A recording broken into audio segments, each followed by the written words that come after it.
राजस्थान सरकार की ओर से पेश किए गए बजट पर नेता प्रतिपक्ष टीकाराम जूली ने अपनी प्रतिक्रिया दी। इस दौरान टीकाराम जूली ने भाजपा सरकार पर जमकर निशाना साधा।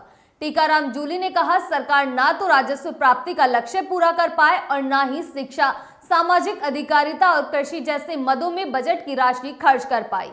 टीकाराम जूली ने कहा कि राजस्थान के इतिहास में अब तक का सबसे ज्यादा कर्ज इस सरकार ने लिया है, जिसकी वजह से आज हर व्यक्ति पर 1 लाख रुपए का ऋण बोझ बना हुआ है। जूली ने कहा कि इस बजट में एसेट्स मोनेटाइजेशन का जिक्र किया गया है। इसका मतलब यह है कि सरकार सरकारी संपत्तियों को बेचकर अपना घाटा पूरा करेगी। टीकाराम जूली ने तंज कसते हुए कहा कि एक कार्यक्रम में मुख्यमंत्री ने कहा था कि पैसा उड़ रहा है, लेकिन हकीकत उससे बिल्कुल विपरीत है। विधायक कोष का बजट 6 महीने से जारी नहीं हो रहा है।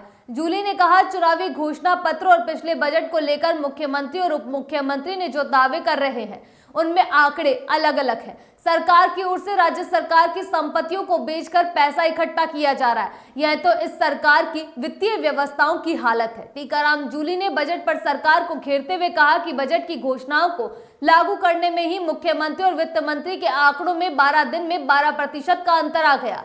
उन्होंने कटाक्ष करते हुए कहा कि वित्त मंत्री ने बजट पढ़ा जरूर, लेकिन पिछली बार प्रेस कॉन्फ्रेंस में उन्हें मुख्यमंत्री के साथ नहीं बिठाया गया। इस बार साथ बिठाया गया तो, लेकिन उन्हें बोलने नहीं दिया। जूली ने कहा कि सरकार ने 35 लाख करोड़ रुपए के एमओयू होने का दावा किया है, लेकिन इनमें से कई समझौतों में एक पक्ष के हस्ताक्षर तक नहीं है। भरतपुर के जिस होटल में समिट हुई थी, उसी होटल का एमओयू कर दिया गया। जिंदल हॉस्पिटल और यूनिवर्सिटी के अधूरे प्रोजेक्ट्स को भी एमओयू के रूप में दिखाया जा रहा है। टीकाराम जूली ने कहा, बजट में ऐसा कुछ नहीं था जो जनता के बीच में ले जाया जाए।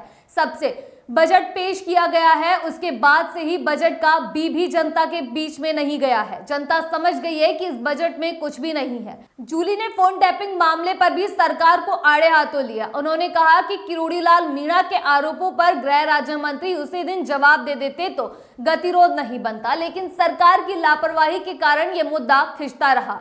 टीकाराम जूली ने कहा कि कांग्रेस हमेशा दलितों को सशक्त बनाने के लिए काम करती रही है, जबकि बीजेपी केवल दिखावे की राजनीति करती है। जूली ने कहा, आप दलित की बात कर रहे हो। 75 साल के इतिहास में पहली बार दलित नेता प्रतिपक्ष बना है और वह भी कांग्रेस ने बनाया है। हमारी सरकार ने दलित मुख्यमंत्री भी बनाया है। हमारे राष्ट्रीय अध्यक्ष भी दलित है, लेकिन भाजपा ने आज तक दलित को सीएम नहीं बनाया। आज भी भाजपा की 21 राज्यों में सरकार है, लेकिन एक भी दलित को मुख्यमंत्री नहीं बनाया।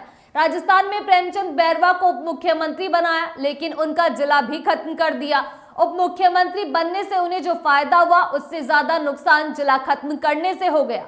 अगली बार आपसे फिर मुलाकात होगी, तब तक के लिए इजाजत, नमस्कार।